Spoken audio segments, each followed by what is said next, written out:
Welcome to the Inspired Living with Autoimmunity podcast, the podcast for high achievers who want to stay sharp, focused, and full of energy despite their diagnosis. With your host, National Board Certified Functional Medicine Health Coach, Julie Michelson, where Julie helps you take your power back from autoimmunity. And now here's your host, Julie Michelson.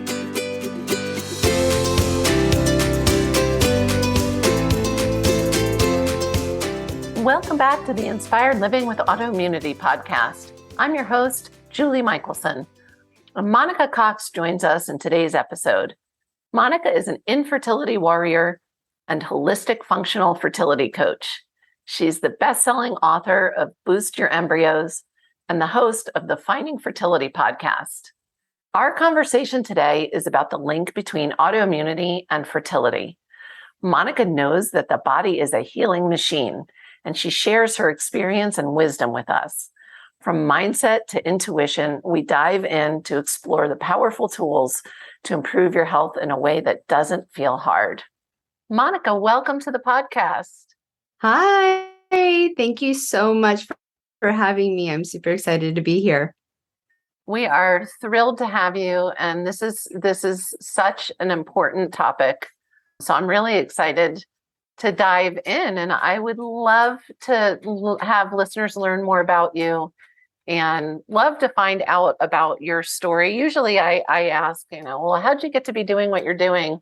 But even better is, let's talk about, since we'll be talking about the connection of fertility struggles and autoimmunity, how did you find out you had autoimmunity? I think I know the answer, but I would love to hear that part of your journey and how it led you to what you're doing now. Yeah. So infertility exposed my very, very silent autoimmune issue. I wasn't presenting like a classic autoimmune person per se with kind of big issues. And that kind of was a big issue for many doctors, right? Because that's what they're looking for. They're looking for these big issues. They're looking for these big markers in their tests. And I didn't have any of it. I just had the normal and common stuff. Like I had IBS and I had like constipation, diarrhea. I had the bloating, the brain fog, the joint pain, the PMS, the discharge, like the common stuff. And it was the fact that I could not get pregnant, even with the assistance of IVF, that sent me on this path of discovery. And luckily, there was a doctor, Dr. Beard. He has a book called The Better Baby Book, or no, Is Your Body? That's Dave Asbury's book. I was saying, I know that book. Is Your Body? Yeah.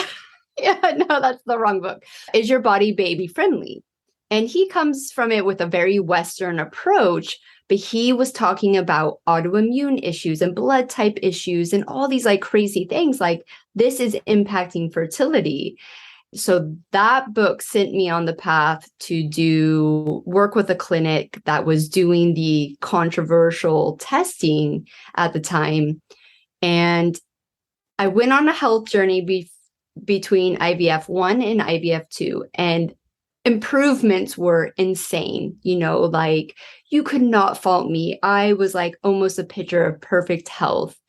That we got better embryos, but I didn't even make it to day 28 in that cycle. And then that's when we demanded the testing because we actually got talked out of it because once again, I wasn't presenting with normal issues. I wasn't having reoccurring miscarriages. I was so unhealthy. I just couldn't get pregnant. Like it was bad. And so that's what led me to find out that I had high natural killer cells, which is an autoimmune issue directly stemming from the gut. And I was just very fortunate that the paleo mom at the time had a blog. I mean, it was her raw original blog. And I just consumed, her book wasn't even out yet. And I just consumed like all her material. And then that's when I found out that I was highly, highly intolerant to tomatoes, paprika, like all the nightshades, all the good stuff. Yeah. So yeah, that's the Cliff Notes. Wow. So amazing. And there's so many pieces of that I want to touch on. What you're calling all the regular stuff shouldn't be regular stuff. First of all, like IBS is a thing. Bloating is a problem. Brain fog is, serious, and you're young, you shouldn't have joint pain. Like all these things that get pushed aside often, even when you're begging for answers. I just, but this is why we're here having this conversation because, like you found Paleo Mom. I love that you brought up Dave Asprey's book because he was my entry into wellness after over a decade of decline. And so, and the nightshade thing is, I remember asking my rheumatologist, I heard about, nightshades can be a problem for people with RA. And I really trusted her and valued her opinion. And she just totally poo-pooed it. She was like, that's like 1 in 2 million people. And the interesting thing is, and this is totally an aside, and I'm curious what you see in your work. I have yet to find anybody who's nightshade sensitive that isn't already diagnosed or doesn't have at least symptoms of autoimmunity. Like I just, I do food sensitivity testing with autoimmune clients and non-autoimmune clients. And, numbers are really high in the autoimmune world that if not all nightshades, at least some nightshades are a problem. And it's like almost nobody else has nightshade sensitivity. There's some kind of interesting overlap there. Yeah, you know what? I was just talking about this at dinner last night with a friend, and she was just she's actually trying to conceive her second child. So she was picking my brain. And it obviously has to be within the genetics of the person, right? To develop this type of autoimmune issue. They're genetically prone to it. But I also believe that for many of us of a certain age, that we just had decades of abuse to our body. Yeah. And we probably fell off our cliff. I know I fell off my cliff in my teens, looking back. And and you just keep going like a whole nother decade, before you start looking into these things. And the body's amazing. Like my tagline is, your body's a healing machine. And if you weren't, you'd be effing dead, right? Like your body's amazing to keep you alive as you beat it up. So I think it's like, there's got to be something genetic. And with the lectins in, those nightshades, I think it's just a big enough issue to just keep pushing us, right? It's that the body or the food's natural defense to, the little creatures out there. And it just messes us up. But yeah, I just think it's like a genetic thing, and then decades of just poor management. Yeah. And to be fair, it's not just nightshades. I'm guessing the only change, No. You didn't just stop eating nightshades and all of a sudden everything was 100% better. Like you said, it's decades. It's the foods, the stressors, the toxins, you name it, that we all have. And yeah, nightshades was the last thing I took away because it wasn't, because autoimmune paleo is like, yeah, they're buzzing. This word is buzzing, right? Like people kind of know of it. Like, oh, I've heard of that. Where probably when we were discovering it, people were like, you are loopy. You have gone insane if you think a tomato is messing you up. And I was like, well, my butt tells me different. So I'm listening to my butt, not you. I love that. And that's exactly why in my practice, we do elimination diets so that we can feel what, I joke, I'm like, just because Julie says, if you have autoimmunity, you shouldn't eat gluten, that's not going to keep you from eating gluten in 3 years. Like that's not happening. Mm-hmm. You need to really get to a place where your inflammation's down enough to feel, doing proper reintroductions, which body parts are affected in what ways by what foods. So yeah, I love exactly.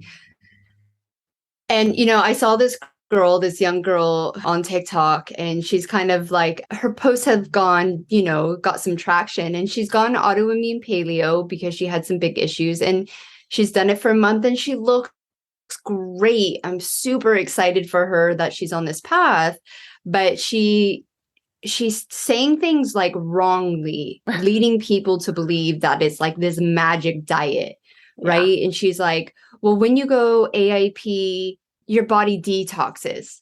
And it's like, well, no, your body's detoxing all the time. You've just eliminated all this inflammation, whether or not you needed it, right? Whether or not you are intolerant to lactains, dairy, like it's so strict. You have literally, eliminated all that. But don't lead people to believe that this is the magic trick that you do it for a month. It's super easy. It's going to change your life. Like, one, we want to know if this is a long-term thing for you. Right. Or if it can be a short-term thing for you because it's so restrictive. We don't want people on it for long-term because of your gut microbiome. We want to introduce as much as possible back in. Say it again. We want you eating the most varied diet that supports your body, period. And that is, I'm so glad you mentioned that. It's I think the biggest misconception of AIP is that people take that elimination phase as like a lifetime diet, and that's not how it's designed. And autoimmune paleo is not just about food. It's a lifestyle that incorporates all those other areas I mentioned earlier, because many of us I feel so fortunate, especially, the more people I work with that have, other underlying issues where the food alone isn't moving the needle for them, which is shocking when you do something really restrictive. Yes. And so 100%. Yeah, I feel so grateful that when I had no idea what I was doing and I was experimenting on my own, that I started to get traction with diet change enough to kind of clear the brain fog so I could learn more, and, led me to where I am now. And so I love that you said that. Yeah, it is. And it's not, I mentioned I do food sensitivity panels. AIP is a structure. It's a framework. It's not this like, oh, follow these directions and you're healed. No, it doesn't. There is no one size fits all. Yeah. And like you said, it's a lifestyle. I've been doing it for almost 10 years now, and I have been able to reintroduce some foods, and I'm still really highly intolerant to tomatoes and paprika. Those seem to be like the kickers for me. So yeah, and like you say, you get to that level of health, like even if it's not like the peak, right? But it's like way better than where you were. All the inconvenience that AIP is, like it doesn't matter anymore. Because once you start letting yourself slip, because you will, right? Like you have these peaks and troughs of your journey. You're like, you get to the point where you're like, no, not worth it. That bowl of salsa is not worth it, right? Or even like for me with gluten, like I'm not gluten.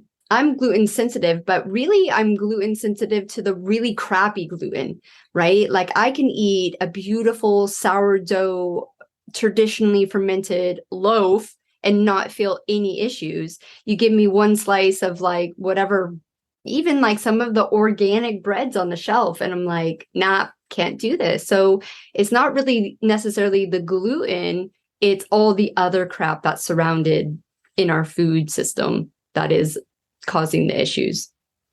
Absolutely true. And that is the beauty of, that's where it is individualized, right? So for me, gluten is a never, ever. No, I don't care who made it, how traditionally, not going there ever again. Won't happen. But I allow myself a couple times a year, some tomatoes. And I'm waiting because we have some in the garden, and I'm like, one of these days. But even that, it's like, I feel so good.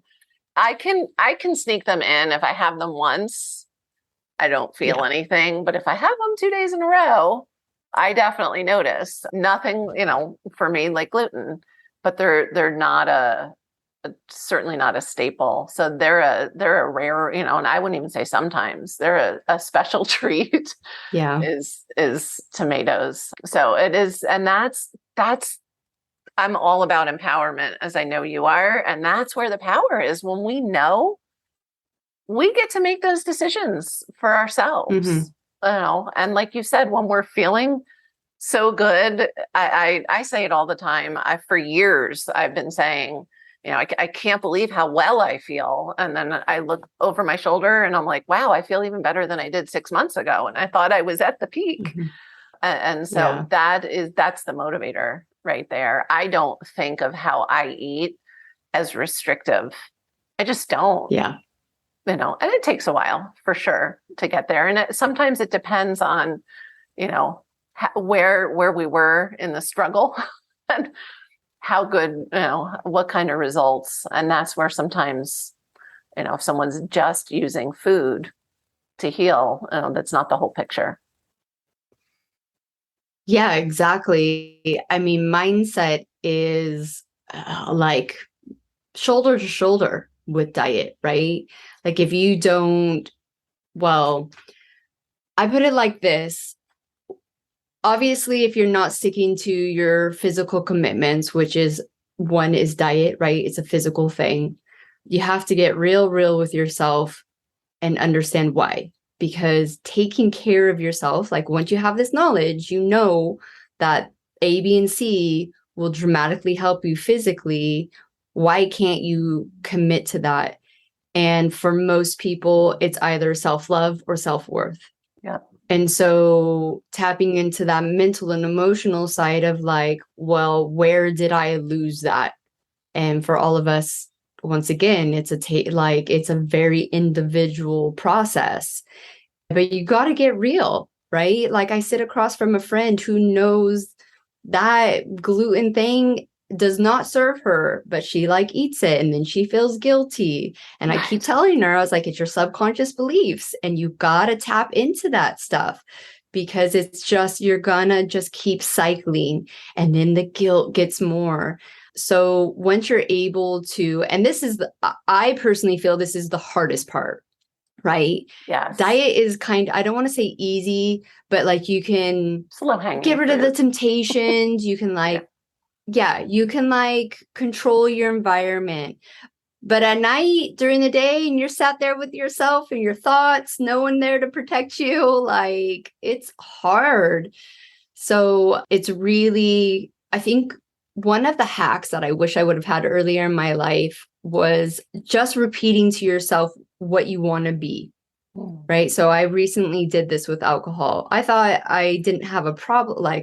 I did have a problem. I come from a line of alcoholics. So I was a functioning alcoholic and obviously kicked it when I was going through infertility.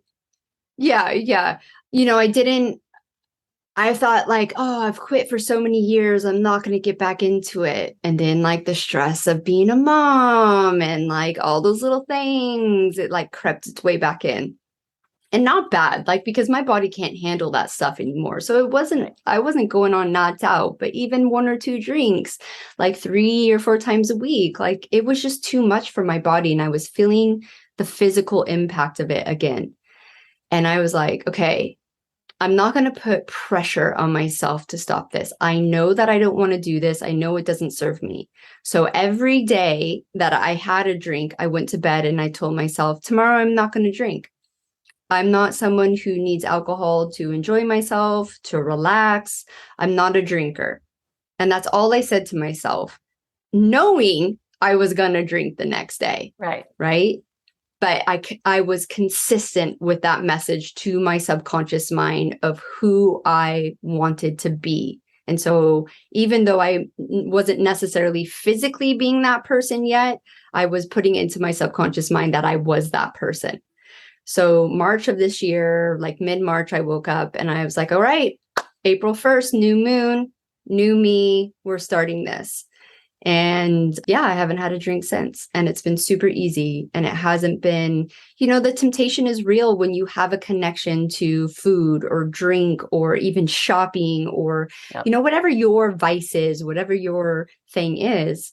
But it doesn't have to be hard to give that up. You just have to convince your subconscious mind that you're not that person anymore and that you're worthy to take care of yourself, that you love yourself enough.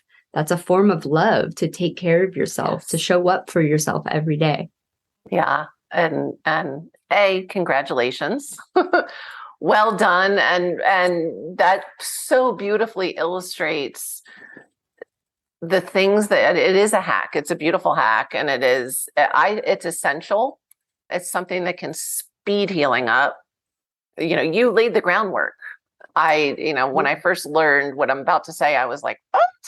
But the body hears every thought we have, whether it's true or not. And it can take years to unwind all those stories and patterns. And we all should do that work.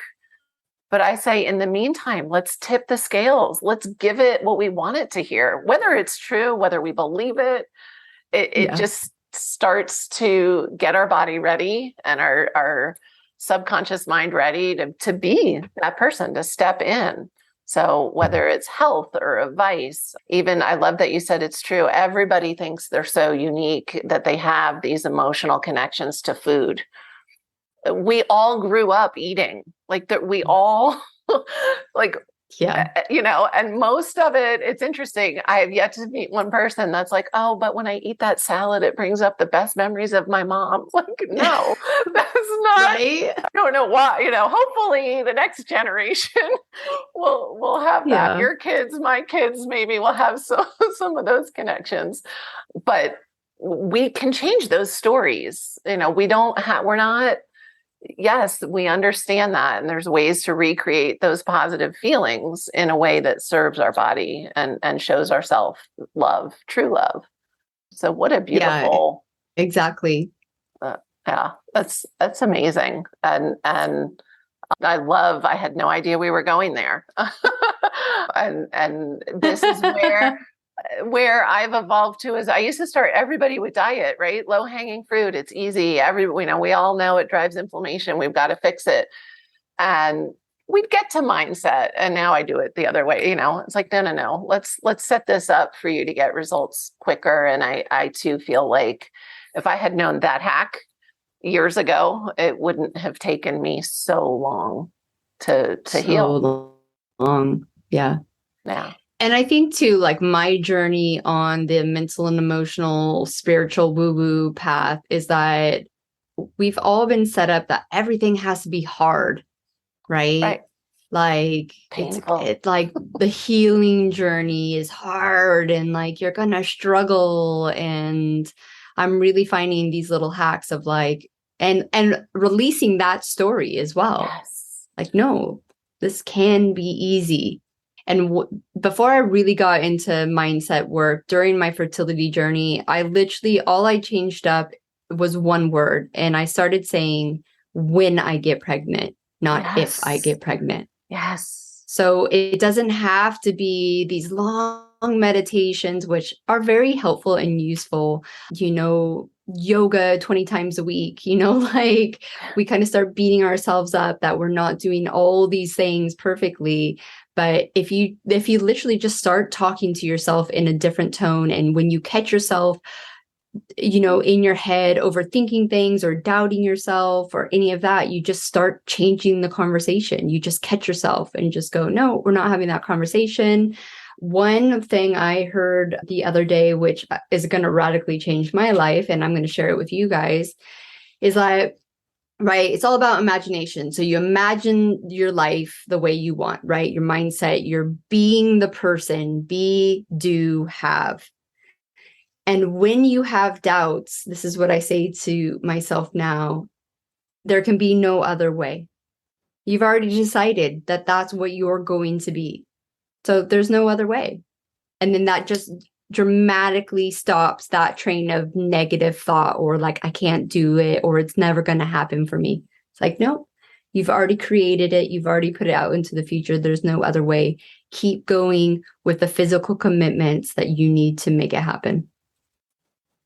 Well, we're done. That was just gold. Everybody should just go out and heal now. It was beautiful. And I want to actually circle all the way back to, because I see this all the time. So I want to highlight that, healing doesn't have to be hard. For me, for you, I'm guessing what was hard was not being able to conceive that child. For me, what was hard was I didn't think I would live to see my kids reach adulthood. Right. So that stuff's hard. Like, that's actually hard. Yeah. Not this idea of, and I think probably all of us, not almost all of us, will have people in our lives who mean well, who are going to try to put that story on you. It's so hard. How do you give up the bread? How do you not eat tomatoes? It's so hard.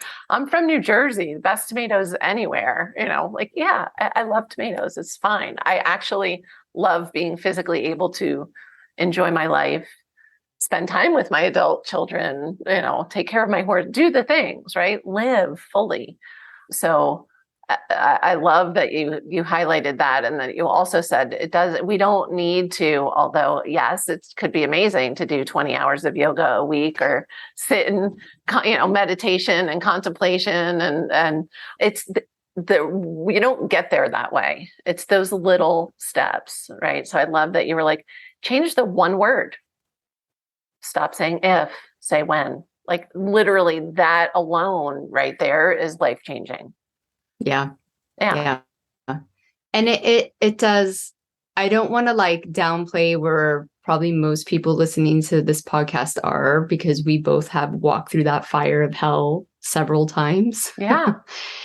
But just keep that hope. I know there's been a few good books that I've read about how hope is the driver of change, right? So if you hold on to that hope of a better future, better health, getting pregnant, whatever that is, you will stick to your commitments. Yes. Right. And if you're at a place where you're not even sure it's possible, that's where you take that gold Monica gave you, make yourself that statement, I can heal, or whatever it is that you need to believe first, and just start there, create that reality for yourself. Because so many of us were told for so long we couldn't, right? Yeah. So, and that message is still out there. You are going to get people thinking that you are crazy, loopy, diet doesn't matter, mindset doesn't matter. People are just trying to make money off of you, like all that stuff. And this is a big part of my practice too, is intuition.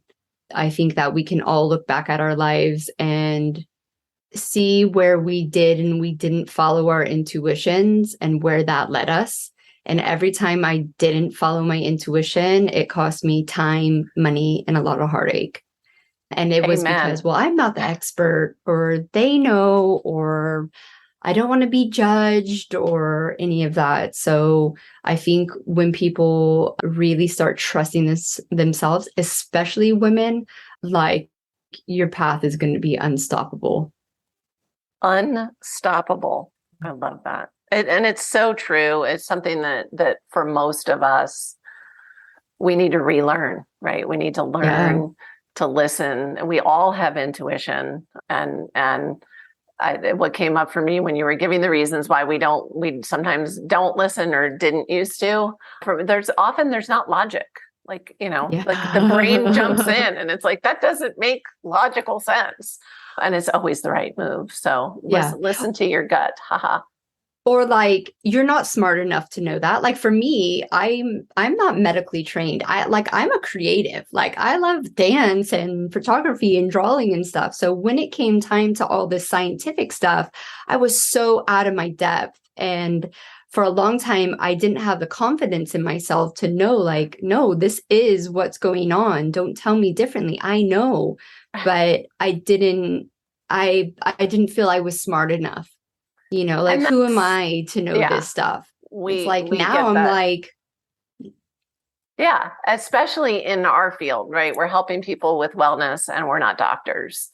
And I remember when I was going to trademark RA the right way and like really, actually, I think it was when I was trademarking Inspired Living with Autoimmunity. And I went to my guy who happens to be a functional medicine doctor. And I was like, I don't, who am I? Like, I don't know. Like, and he just looked at me and he was like, who knows RA better than you do? Yeah. He's like, I don't have it. I never lived it. Yeah. I went to medical school. So what? Like, Yeah.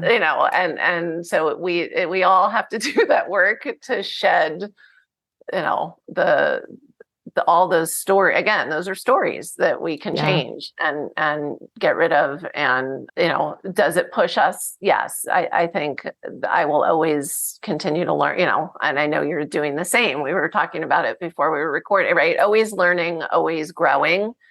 And people have asked me, what is your most effective coaching tool? It's my intuition. It's not anything I learned in any of my training programs. It's not what I've learned about functional medicine. It's when a client says something to me that they think they're saying in passing, and I get goosebumps all over my body. I'm like, oh, we need to go there. This is really important. And so I would say, there isn't also an art. You are an artist. There's an art to what you do. Yeah, 100%. For sure. So for people that are listening that are like, oh, I've struggled with fertility and didn't realize there was a connection, or they're thinking of getting ready to start a family and they know they have autoimmunity, what's a good start? Well, if they're here listening to this, you've already started. Yep. Really, we don't fix fertility. A fertility health coach, especially when they're taking a holistic and a functional approach, it's not your lady Brits that are out of whack, right? Those things don't run on their own. We are helping you get down to the root cause, and we want to know the root cause of your autoimmune issue. So obviously with a lot of immune issues, it is the gut. We focus a lot on the gut, healing the gut lining, restoring the gut microbiome. And then it is, like we've been talking about, the mental and emotional side of it all. Sometimes people with autoimmune issues are just devastated because you're like, I have to live a certain way for the rest of my life just to even maintain a level of health that so many people take granted for. So it's really helping them through that. Obviously, when you are dealing with fertility issues, it's like, why is it so easy for my sister, my cousin, the crackhead on the street? Everybody's pregnant. Why me? Yeah. So it's just really focusing on that mental and emotional health. So you've already started, and just keep going and just get the right support. I mean, I think that's the key to anyone's healing, that get in a community, get with a coach that you relate to. So if you are dealing with fertility issues, hook up with someone like myself who has had fertility issues, has done IVF, has walked the path and learned the knowledge at the same time, right? If you're dealing with a specific autoimmune issue, go connect with a coach that gets that, like yourself. Like, the pains, the struggles that the doctors can't relate, right? They just can't. Even functional medicine doctors, if they haven't walked that path. And I think that's where the magic lies. It's this like unseen layer where the knowledge, the expertise, and the experience meet, that gives the person in the healing phase just that extra support that they wouldn't get in other places. I totally agree. There's this just amazing feeling of being understood. Somebody gets it and can guide them is amazing. I would say I don't usually answer my own questions, but I think step one would be to check out your amazing podcast. If you're somebody who's contemplating starting a family or you're already there, I think for sure check out Finding Fertility. Monica is such an amazing resource, and she's got programs and community. Again, community is such a part of healing, which doesn't mean you have to. Not everybody loves group coaching. That doesn't, you don't have to do group coaching, but just, autoimmunity can be lonely. Any chronic illness can be lonely. Struggling with fertility can be lonely. And so find your people. Yeah. And Because I've reached a place where honesty is the best policy, I trigger a lot of people who are holding on to the victim card. And it's not a bad thing. I'm not judging, but just know that if you're following someone and you keep getting triggered, it's a very good place to start looking at why that is triggering you. Because a lot of people think like, well, it's easy for you to say that now. And it's kind of like, well, I guess it's easy in this moment, me sitting right here, but my almost 6-year journey of never seeing a positive pregnancy test was like really hard. And that's what brought me here. So I'm here to help you like make your journey dramatically less chaotic than mine, as expensive as mine, as long as mine was. And just really connect with someone who, if you're in that place of victimhood, you know, not necessarily leave it, you know, get the support that you need, because sometimes that place is an important place to reside, but just have in the back of your head that like, you can either, you know, you can be a player in the game. You don't have to sit on the sideline or sit in that negative circle of like, woe's me, my life is so bad, right? And I don't think anyone listening to this podcast is there. So no, and I think we have moments, right? We all have moments, but I'm a straight shooter too. I already mentioned I'm from New Jersey. I have no filter. And I call it like I see it. And some people get very comfortable in victimhood. And that's not where change happens. So if you actually are looking for healing, improvement, a baby, fill in the blank, it's okay to visit. We can all visit, but then you need to take a step out of that place and like you said, look inward and, you know, change one thing. Start with one little simple thing. And like you said, you know, maybe change who you're hanging around if they're encouraging that. There's a Jim Rohn quote that I love, you know, and it's geared toward more like entrepreneurial business, but it's the same for health. You know, you are the 5 people you spend the most time with. And so you might need to change your community, maybe not all at once, but find those people to connect with that are a little bit further down the path than you, or like Monica is, or I am, maybe a lot further. Yeah, that's so important, because you can come back, you know, like having these community areas, you know, for a lot of people, they won't have anyone in their life that gets it, right? Ever. Yeah. And being able to pop into those communities where you can express and vent and get the knowledge and get the empowerment actually helps you survive those communities that you can't leave. Right. Right. Like I still have family members. Like I got pregnant naturally. I proved it. Right. Like I've studied my ass off. Like I have the proof. And they're like, no, I just don't think, I think IVF taught your body how to get pregnant. And I'm like, okay. Peace be with you. Yeah, good. Yeah. So just find your tribe for sure. Yeah. And like you said, I love that it doesn't mean we're getting, it would be amazing. We call that that's a social detox, but we all have families and communities that sometimes, we've got to just take some of them with love and, get that support and connection elsewhere. And that's okay. That's okay. And then we work on boundaries in coaching. So it's all perfect. Yeah. Yeah. All the things that we should have learned in school, basically. Yes. I feel like that's kind of the thing. I think the things we were innately born with. Yeah.